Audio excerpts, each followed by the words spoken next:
بسم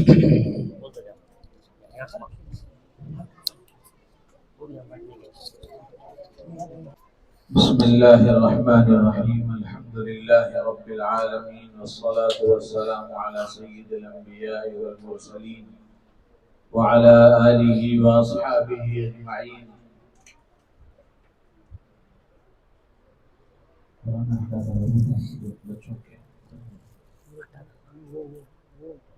بچوں کے ہاتھ میں جو أما بعد فأعوذ بالله من الشيطان الرجيم. بسم الله الرحمن الرحيم.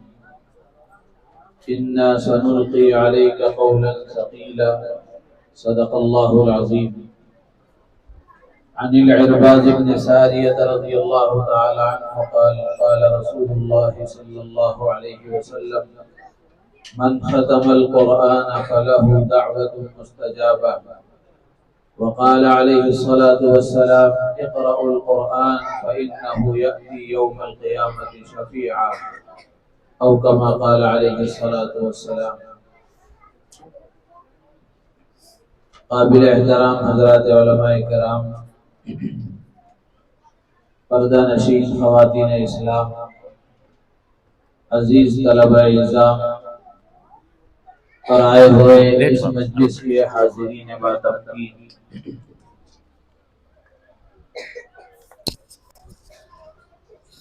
اللہ کا فضل و احسان ہے کہ اللہ تعالیٰ نے ہمیں بڑی بابرکت، متبرک اور بڑی باعظمت مجلس میں اللہ نے ہمیں بٹھایا ہے۔ یہ ختم قرآن کی مجلس ہے، تکمیل قرآن کی مجلس ہے۔ یہ وہ مجلس ہے جس مجلس میں اللہ تعالیٰ نے اپنے فضل سے کچھ بچوں کو قرآن پاک مکمل کرنے کی سعادت عطا فرمائی ہے۔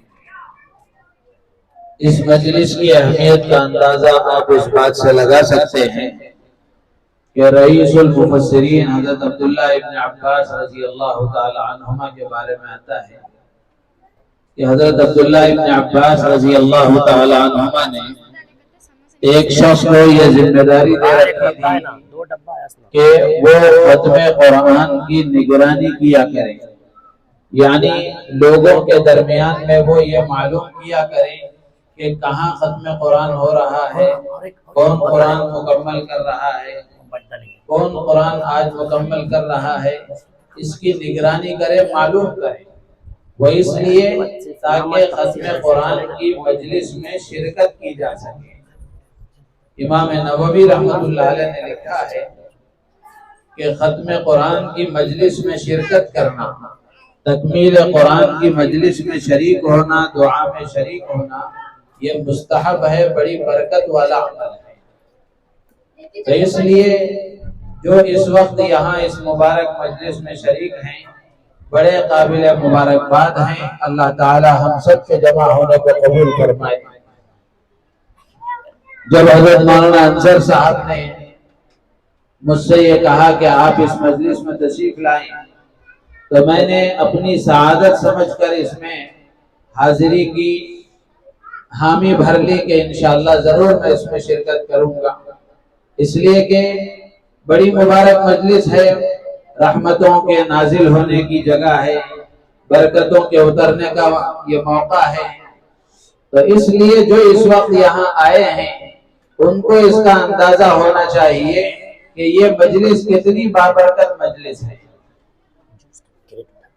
اور ختم قرآن کے موقع پر لوگوں کو جمع کرنا اور دعا کا اہتمام کرنا، علماء نے لکھا ہے کہ یہ بھی مستحب ہے، اور حضرات صحابہ کرام رضوان اللہ تعالی علیہم اجمعین، تابعین و تبع تابعین، سلف صالحین کا معمول رہا ہے۔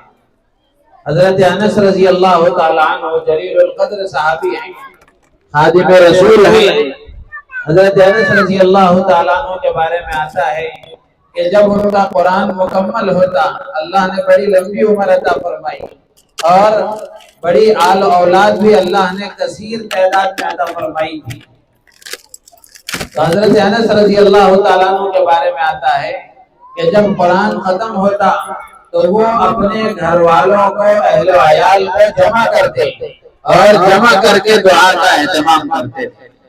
حضرت عبداللہ ابن مسعود رضی اللہ تعالیٰ عنہ کے صاحبزادے حضرت عبد الرحمن، ان کے بارے میں آتا ہے کہ وہ بھی جب ان کا قرآن مکمل ہوتا، ختم قرآن کا موقع ہوتا، تو وہ لوگوں کو جمع کرتے اور جمع کر کے یہ کہتے کہ یہ موقع اللہ کی رحمتوں کے نازل ہونے کا ہے، اللہ کی رحمتوں کے نازل ہونے کا ہے۔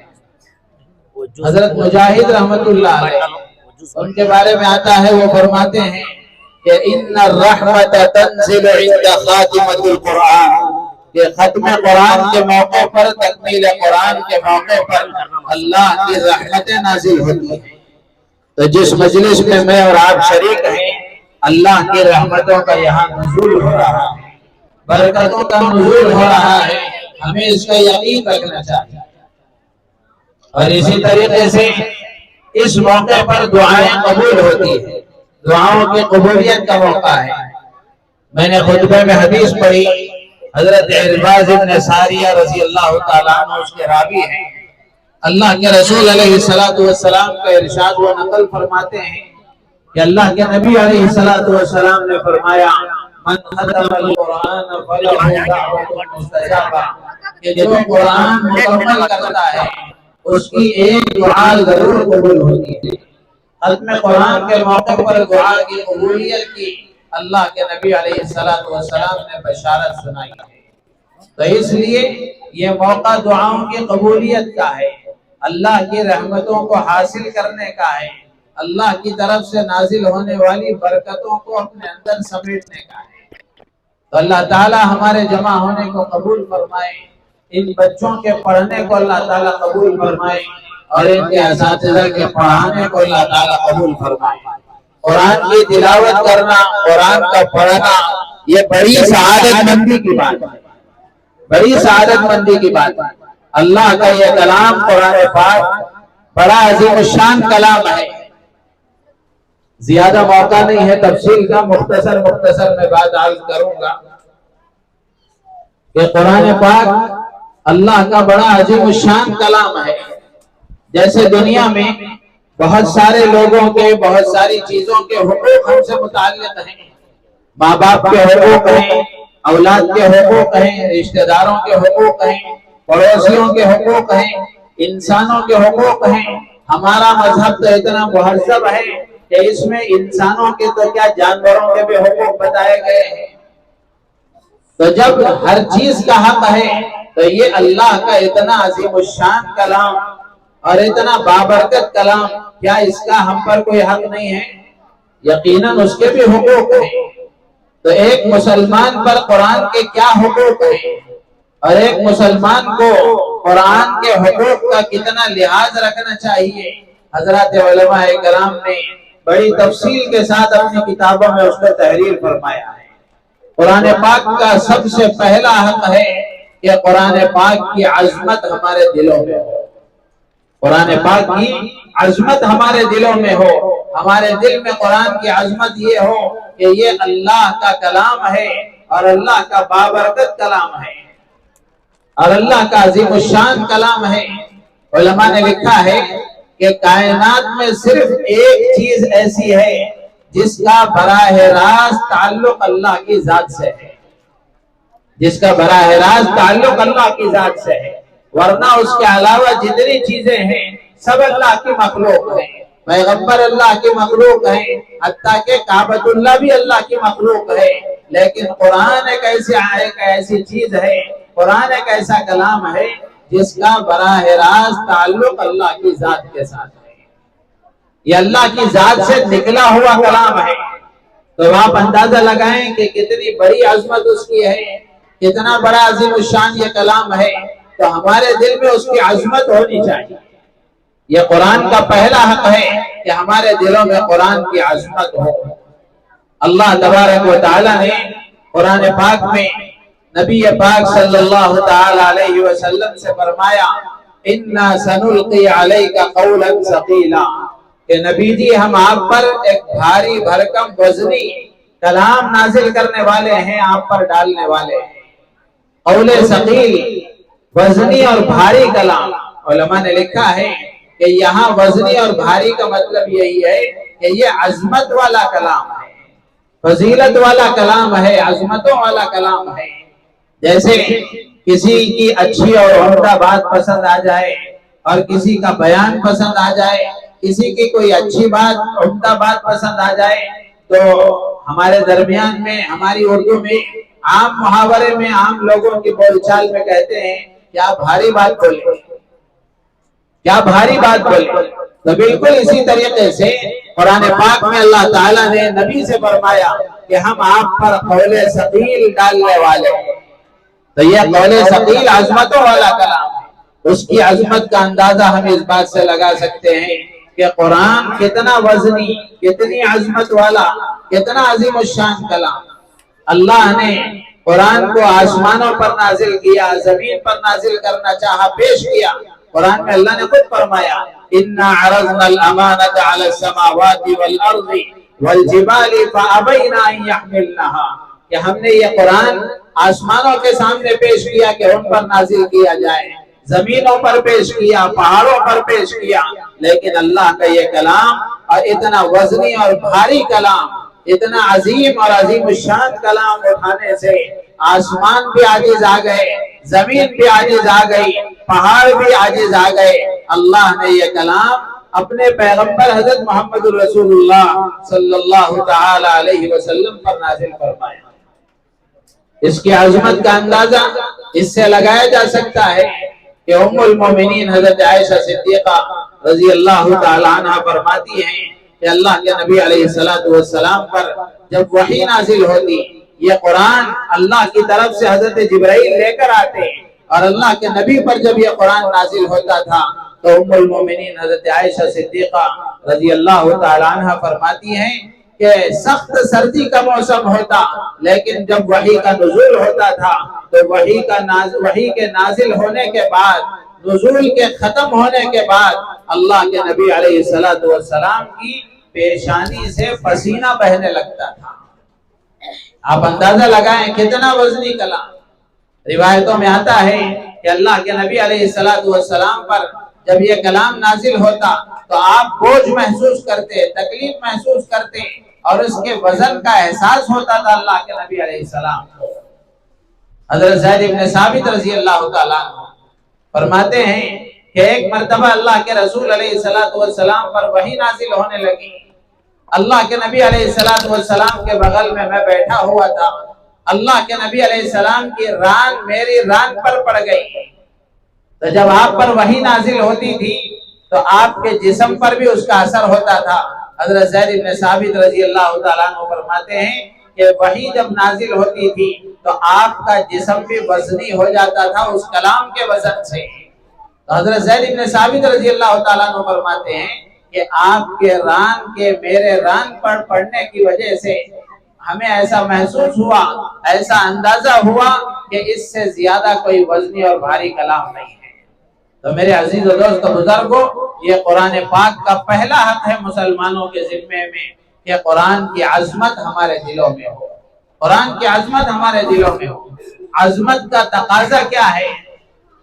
قرآن کی عظمت کا تقاضا کیا ہے؟ قرآن کی عظمت کا پہلا تقاضا یہ ہے کہ قرآن پر ایمان لایا جائے۔ ایمان بالقرآن، قرآن پر ایمان لانے کا مطلب یہ ہے کہ اس کو اللہ کا نازل کیا ہوا کلام سمجھیں، اور اس میں جتنے احکامات بیان کیے گئے، جتنی باتیں بیان کی گئی، ہر بات، ہر حرف کو سچا اور پکا کلام سمجھے، اللہ کی طرف سے نازل شدہ کلام سمجھے، قیامت تک باقی رہنے والا اور اس کے بعد بھی باقی رہنے والا یہ اللہ کا کلام، اس میں ایک حرف، ایک حرکت کی بھی تبدیل قیامت تک نہیں ہو سکتی، اس لیے کہ اس کی حفاظت کی ذمہ داری اللہ نے لی ہے۔ تو یہ عظمت کا پہلا تقاضا ہے۔ دوسرا تقاضا یہ ہے کہ قرآن کی تعلیم حاصل کی جائے، تعلیم القرآن، قرآن کی تعلیم حاصل کی جائے۔ ظاہر سی بات ہے کہ جب آدمی کے اندر کسی چیز کی عظمت ہوتی ہے تو آدمی اس کو مانتا بھی ہے اور اس کو حاصل کرنے کی کوشش کرتا ہے۔ تو یہ اللہ کا کلام جب ہمارے دلوں میں اس کی عظمت بھی ہے اور اس کا احترام بھی ہے اور ہم اس کو اللہ کا کلام بھی سمجھتے ہیں، اس پر ایمان بھی رکھتے ہیں، تو ہماری ذمہ داری ہے کہ قرآن کی تعلیم کو حاصل کرنے کی کوشش کریں۔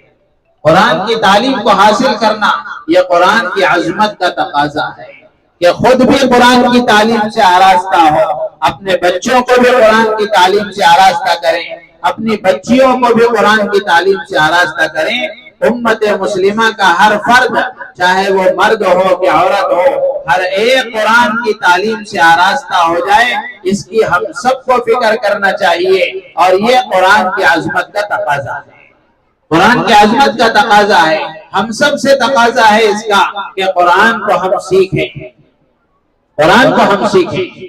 میرے عزیز و دوست بزرگوں، ایک طرف یہ اتنا عظیم الشان کلام ہے، ہماری غفلت کا، ہماری بے حسی کا اندازہ ہم لگائیں، ہم خود دیکھیں کہ جہاں اللہ کا یہ اتنا عظیم الشان کلام جو اللہ نے ہمیں عطا فرمایا ہے، اس کے ساتھ ہمارا کیا رویہ ہے، ہمارے دلوں میں اس کی کتنی عظمت ہے، کتنا ہمیں اس پر یقین ہے، اور کتنا ہم اس کی تعلیم کی اہمیت کو دیتے ہیں، کتنا ہم اس کی تعلیم کو اہمیت دیتے ہیں، اس کے پڑھنے کو اہمیت دیتے ہیں۔ ہلکی سی مثال آپ خود دیکھ لیں، ایک ہے اسکول کی تعلیم اور ایک ہے مکتب کی قرآن کی تعلیم، ایک ہے ٹیوشن کی تعلیم اور ایک ہے قرآن کی تعلیم۔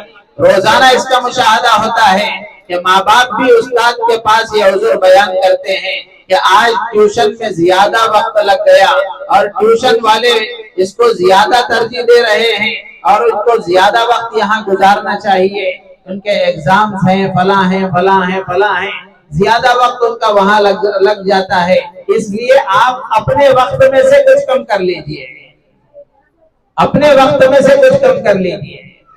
آپ خود اندازہ لگائیں، یہ روزمرہ کا مشاہدہ ہے، روزانہ ہم دیکھ رہے ہیں کہ ہمارے پاس اس کی اہمیت ہے، اس کی اہمیت نہیں ہے۔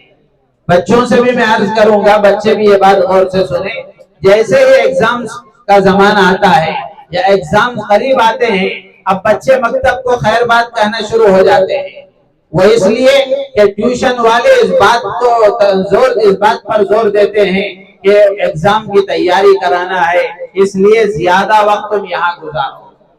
میرے عزیز و دوست بزرگوں، اللہ کا کلام پڑھنے میں جو ہمارا وقت لگے گا، اور اگر اللہ کا کلام پڑھ کر ہم پھر اس کے بعد ایگزام کی تیاری کریں گے تو یقیناً اس میں ہمارے لیے آسانی ہوگی، یقیناً اس میں ہمارے لیے آسانی ہوگی۔ ایگزامز کے نام پر، ٹیوشن میں وقت زیادہ لگانے کے نام پر قرآن کی تعلیم کو چھوڑ دینا، یہ بہت بڑا ظلم ہے، بہت بڑا ظلم ہے۔ روزانہ جو وقت قرآن کے لیے طے کیا گیا ہے، ہم اہتمام کے ساتھ اس میں اپنے بچے کو قرآن کی تعلیم میں لگائیں۔ اور اسی طریقے سے قرآن کا دوسرا حق ہے، قرآن کی محبت ہمارے دل میں ہو، قرآن کی محبت ہمارے دل میں ہو۔ محبت کا تقاضا یہ ہے، محبت کا اظہار کیسے ہوتا ہے؟ قرآن کو اونچی جگہ پر رکھا جائے، چوما جائے، آنکھوں سے لگایا جائے، سینے سے لگایا جائے، اور روزانہ اس کی تلاوت کی جائے، اس کی طرف پیر نہ کیے جائیں، اس کی طرف پیٹھ نہ کی جائے، اس کا احترام کیا جائے۔ قرآن کی محبت ہمارے دلوں میں ہو، اور قرآن کی محبت یہ ہمارے لیے بہت کارآمد چیز ہے۔ قرآن کی محبت اگر ہمارے اندر ہوگی، اللہ کے نبی علیہ السلام نے فرمایا، ایک صحابی سے، غالباً حضرت عبداللہ ابن عباس رضی اللہ تعالیٰ عنہ راوی ہیں اس حدیث کے، کہ ایک صحابی نے اللہ کے نبی علیہ السلام سے فرمایا کہ مجھے سورہ اخلاص سے، قل هو اللہ احد سے محبت ہے۔ تو اللہ کے نبی علیہ السلام نے فرمایا کہ سورہ اخلاص کی محبت تمہیں جنت میں داخل کرے گی، سورہ اخلاص کی محبت تمہیں جنت میں داخل کرے گی۔ تو میرے عزیز و دوست بزرگوں، ایک سورت سے محبت، ایک سورت سے محبت جب جنت میں داخلے کا سبب ہے، تو پورے قرآن کی محبت اگر ہمارے دلوں میں آ جائے، پورے قرآن کی محبت سے ہمارا دل آباد ہو جائے، تو پھر اس کا کیا ٹھکانہ ہے؟ اسی طریقے سے قرآن کی محبت اگر ہوگی تو اللہ کے نبی علیہ السلام نے اس پر جنت کے داخلے کی بشارت دی ہے۔ اسی طرح ایک اور روایت میں آتا ہے کہ اللہ کے نبی علیہ السلام نے ایک جماعت کو راہ خدا میں روانہ فرمایا، جنگ پر وہ جماعت گئی ہوئی تھی۔ اللہ کے نبی علیہ السلام کے پاس جب وہ جماعت واپس ہوئی، فوج واپس ہوئی، صحابہ نے ایک صحابی کے عمل کو اللہ کے نبی علیہ السلام کے سامنے ذکر فرمایا۔ ایک صحابی اس جماعت میں ایسے تھے جن کو سورہ اخلاص سے محبت تھی، اور وہ ہر رکعت کے آخر میں سورہ اخلاص پڑھا کرتے تھے۔ اللہ کے نبی علیہ السلام کے پاس جب یہ بات بیان کی گئی، صحابہ نے یہ بتایا کہ یہ صحابی کا یہ عمل ہے، تو اللہ کے نبی علیہ السلام نے ان سے پوچھا کہ تم یہ کیوں کرتے ہو؟ تو انہوں نے اللہ کے نبی علیہ السلام سے عرض کیا، وہ اس لیے کہ مجھے اس سورت سے محبت ہے، مجھے اس سورت سے محبت ہے۔ تو اللہ کے نبی علیہ السلام نے فرمایا کہ تو اس سے محبت کرتا ہے تو اللہ تجھ سے محبت کرتے ہیں، اللہ تجھ سے محبت کرتے ہیں۔ تو قرآن کی محبت جنت میں داخلے کا سبب ہے، قرآن کی محبت اللہ کا محبوب بننے کا سبب ہے، اللہ کی محبت حاصل کرنے کا سبب ہے۔ تو اس لیے یہ قرآن کا حق ہے کہ قرآن کی محبت ہمارے دلوں میں ہو۔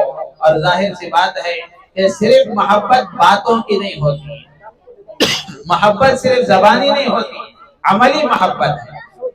عربی کا ایک شاعر کہتا ہے، ان المحب لمن يحب مطیع، کہ آدمی کو جس سے محبت ہوتی ہے آدمی اس کی اطاعت کرتا ہے، اس کی بات مانتا ہے، اس کے تقاضوں کو پورا کرتا ہے۔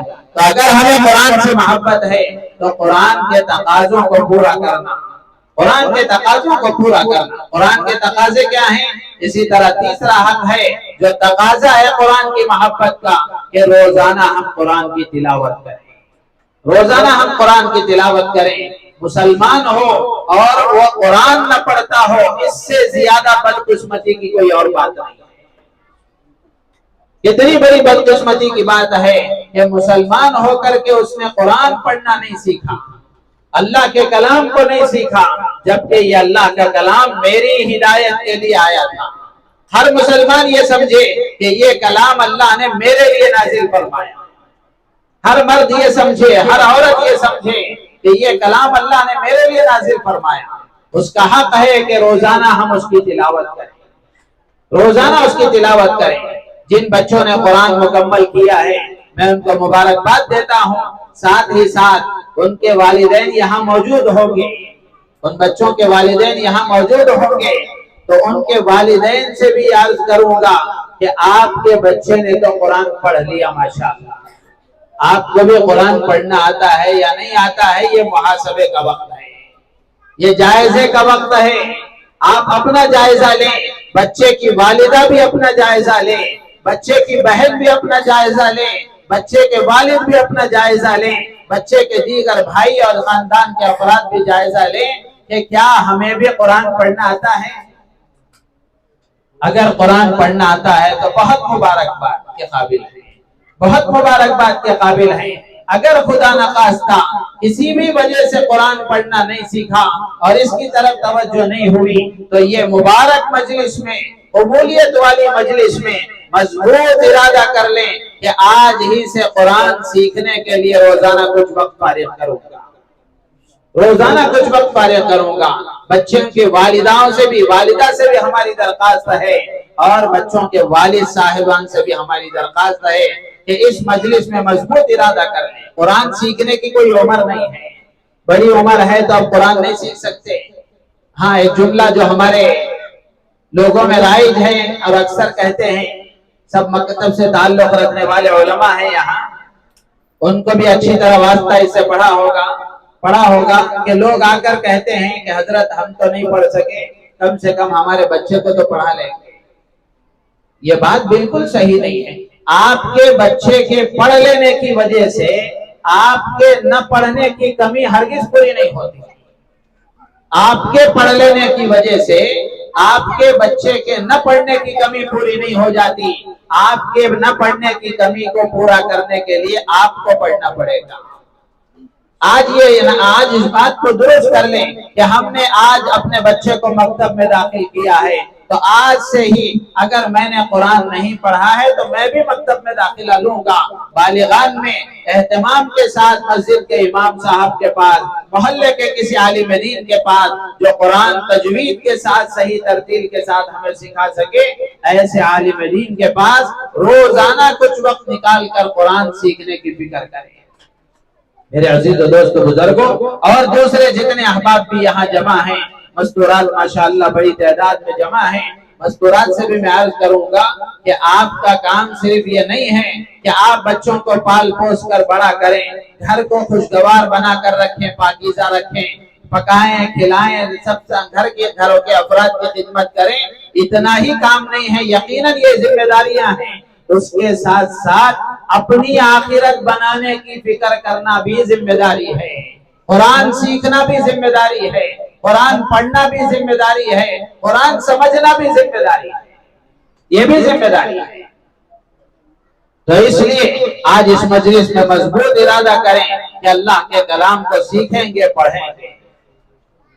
میرے عزیز و دوست بزرگوں، آج ایک بڑا طبقہ ایسا ہے، بلکہ امت مسلمہ کا عام حال یہ ہے، ہر کوئی اپنی پریشانی بیان کرتا ہے، ہر کوئی پریشان ہے، پریشانیوں کی نوعیت الگ الگ ہے، لیکن پریشان سب ہیں۔ اللہ کے کلام کی اگر تلاوت کریں گے تو اس کی برکت سے ساری پریشانیاں دور ہو جائیں گی۔ آج ہم جاتے ہیں فلاں بزرگ سے دعا کراتے ہیں، فلاں ولی سے دعا کراتے ہیں، فلاں جگہ پتہ نہیں کن کن دروں پر جا کر ہم در کی ٹھوکریں کھاتے ہیں۔ اگر ہم نے قرآن پڑھنا سیکھ لیا، اللہ کے کلام کی روزانہ تلاوت کرنے کی عادت اگر ہمارے اندر آ گئی تو پھر اس کی برکت سے اللہ ہمارے سارے مسائل حل کر دیں گے۔ اللہ کے نبی علیہ السلام نے تلاوت قرآن کے دنیاوی فائدے بھی بیان فرمائے، اخروی فائدے بھی بیان فرمائے۔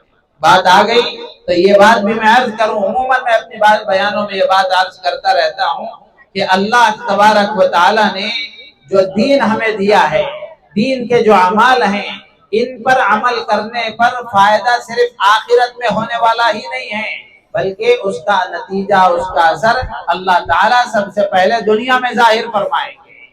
اس کا فائدہ پہلے دنیا میں نقد ہوگا، آخرت میں جو اجر و ثواب ملے گا وہ تو ہے ہی، لیکن دنیا میں بھی اللہ دیں گے، دنیا میں محروم نہیں رکھیں گے۔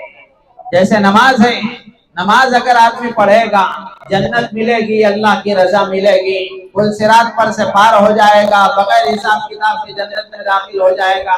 اور جتنی فضیلتیں ہیں، جتنے وعدے ہیں اللہ کے نبی نے جو بیان فرمائے وہ سب حق ہیں، یقیناً ہوں گے، لیکن جو مشہور حدیث بار بار ہمارے معاشرے میں مسلمان سنتے رہتے ہیں، بولتے رہتے ہیں، اس میں جو سب سے پہلی بات بیان کی جاتی ہے کہ جو آدمی 5 وقت کی نماز پابندی کے ساتھ پڑھتا ہے، سب سے پہلی بات جو بیان کی جاتی ہے وہ یہ کہ اللہ تعالیٰ اس کی روزی کا مسئلہ حل کر دیں گے۔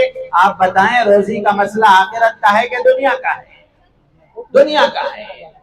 تو اسی طرح آپ روزے میں لے لیں، زکوٰۃ میں لے لیں، حج میں لے لیں، صدقہ خیرات میں لے لیں، کسی بھی عمل پر دیکھ لیں، ہر عمل کا دنیا کا فائدہ بھی ہے، آخرت کا فائدہ بھی ہے۔ ایسے ہی تلاوت قرآن، اللہ کے کلام کو روزانہ پڑھنا، اللہ کے کلام کی تلاوت کرنا، اللہ کے نبی علیہ السلام نے اخروی فائدہ بیان کرتے ہوئے فرمایا اقرأوا القرآن فإنه يأتي يوم القيامة شفيعا، قرآن پڑھا کرو، قرآن کی تلاوت کیا کرو، اس لیے کہ قیامت کے دن یہ قرآن تمہاری سفارش کرے گا۔ اور قرآن کی سفارش ایسی مضبوط ہے کہ اللہ تبارک و تعالیٰ اس کی سفارش ضرور قبول فرمائے۔ اور اس کے دنیاوی فائدے، اللہ کے نبی نے فرمایا جس گھر میں سورہ بقرہ پڑھی جاتی ہے اس گھر سے شیاطین نکل جاتے ہیں۔ جو آدمی صبح میں سورہ یاسین کی تلاوت کرتا ہے، اللہ تعالیٰ اس کے دن بھر کے تمام حاجات میں اس کا تکفل فرماتے ہیں، ضروریات پوری فرماتے ہیں۔ سورہ واقعہ جو آدمی رات میں پڑھتا ہے، اللہ تعالیٰ فقر و فاقے سے اس کی حفاظت فرماتے ہیں۔ یہ سارے فائدے قبر کے ہیں، حشر کے ہیں کہ دنیا کے ہیں؟ یہ سب دنیا سے تعلق رکھنے والے ہیں۔ تو میرے عزیز و دوست بزرگوں، اب تک جو ہو گیا سو ہو گیا۔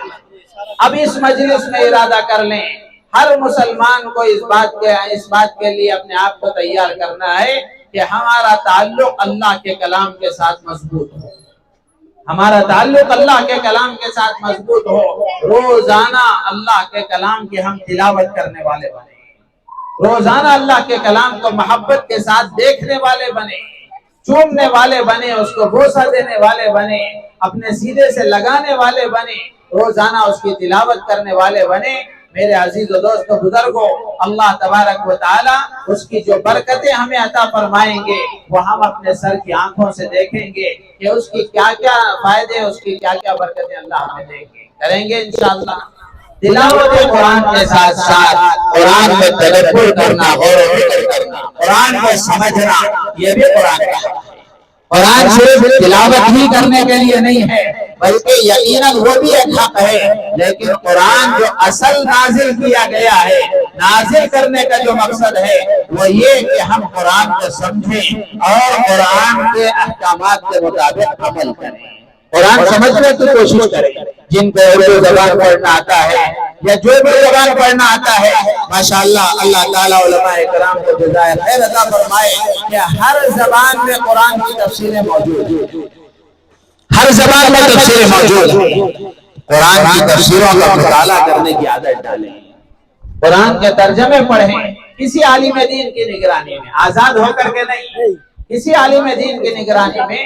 مستورات سے بھی میں عرض کروں گا، مرد حضرات سے بھی عرض کروں گا کہ جہاں روزانہ قرآن کی تلاوت کریں، اہتمام کے ساتھ قرآن کی تفسیر کا بھی مطالعہ کرنے والے بنے، جو صورتیں ہم نماز میں پڑھتے ہیں ان کا ترجمہ دیکھیں، ان کی تفسیر دیکھیں۔ جب آپ کو ترجمہ معلوم ہو جائے گا، تفسیر معلوم ہو جائے گی، پھر اس کے کر کے دیکھیں، پھر آپ کو کتنا مزہ آئے گا۔ ہمارے اکابر کی طرف سے اس وقت یہ بات چلائی جا رہی ہے، خاص طور سے مفکر قوم و ملت حضرت مولانا خلیل الرحمن سجاد نعمانی دامت برکاتہم، رمضان میں بھی ان کی تفسیریں ہوتی ہیں، اور اسی طریقے سے اس کے علاوہ بھی حضرت کے ماہانہ مجلسیں اور بیانات ہوتے ہیں، تو ان میں حضرت کئی سالوں سے مسلمانوں کے درمیان یہ چیز پیدا کرنے کے لیے بہت زور دے رہے ہیں کہ مسلمان قرآن کو سمجھنے کی کوشش کریں، قرآن کا مطالعہ کریں، قرآن کو سمجھنے کی کوشش کریں۔ میرے عزیز دوست بزرگوں، یہ قرآن میری ہدایت کے لیے آیا تھا، لیکن میں ہی اس کو سمجھنے کے لیے تیار نہیں، کتنے بڑے افسوس کی بات ہے۔ اس لیے کوشش کریں، جو باتیں اس وقت عرض کی گئی ہیں ان تمام باتوں پر اللہ تعالیٰ مجھے آپ کو عمل کرنے کی توفیق عطا فرمائے۔ میں اس موقع پر مبارکباد دیتا ہوں مدرسہ حاضہ کے محتمم حضرت مولانا انصر صاحب دامت برکاتہم کو اور ان کے اعوان و انصار کو۔ اللہ تعالیٰ اس مدرسے کو دن دوگنی رات چوگنی ترقی عطا فرمائے، اور جن بچوں نے قرآن مکمل کیا ہے ان کو بھی مبارکباد دیتا ہوں، ان کے والدین کو بھی مبارکباد دیتا ہوں۔ بہت بڑی سعادت آپ کے حصے میں آئی ہے، اللہ تعالیٰ اس کی قدر کرنے کی ہمیں توفیق عطا فرمائے، اور تا دم حیات زندگی کی آخری سانس تک روزانہ بلا ناغہ اہتمام کے ساتھ قرآن کی تلاوت کرنے کی اللہ تعالیٰ مجھے آپ کو پوری امت مسلمہ کو توفیق عطا فرمائے۔ آمین، وآخر دعوانا ان الحمدللہ رب العالمین۔